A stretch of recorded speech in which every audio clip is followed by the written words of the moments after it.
Good morning friends, কেমন আছো তোমরা সবাই? আশা করি খুব ভালো আছো। আর আমি কিন্তু ভালো আছি, কিন্তু মনের দিক থেকে অনেকটাই খারাপ আছি। তো আজকের সকালটা আমার আজকের দিনটাই আমার এতটাই খারাপ যাবে, সময়টা আর দিনটা।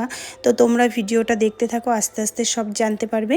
তো দেখো, অনেকটাই সকালে কিন্তু আমি ঘুম থেকে উঠেছি, ঠিকভাবে কিন্তু এখনও ভোরের আলোটা হয়নি। এই তখন প্রায় 5টার মতন বাজে।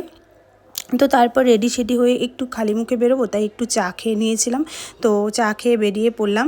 আর দেখো, ওয়েদারটা কিন্তু ভীষণ সুন্দর লাগছে, যেহেতু একটু ভোর ভোর। তো এই যে আমি আর তোমাদের দাদাভাই বেরিয়ে পড়ছি। তো আমার চোখ মুখ দেখে বুঝতেই পারছো আমার মনের অবস্থাটা। যাই হোক, দেখো আমরা দেখতে দেখতে কিন্তু চলে আসলাম। হ্যাঁ, আমরা এসেছি কিন্তু কল্যাণীর এইমসে। না, আমাদের কোনো চেক আপের জন্য না, এসছি একটা অন্য দরকারে। একজন হচ্ছে এখানে ভর্তি আছে, তাই দেখতে এসছি। তো এই যে আমার সোনা ভাই, তো আমার এটা হচ্ছে ভাইজির ছেলে। তো ওর একটু গলায় সমস্যা, তার জন্য আজকে ওটি করতে হবে। তো দেখো, সেই 3:30টার সময় ওটিতে নিয়েছে, আর আমরা কিন্তু এখানে বসে অপেক্ষা করছি। তো অনেকটাই রাত হয়ে গেছে ওকে বেডে দিতে দিতে। তো এই যে তারপরে কিন্তু বেডে দেওয়ার পরে ও কিন্তু এখন মোটামুটি ভালোই আছে। তো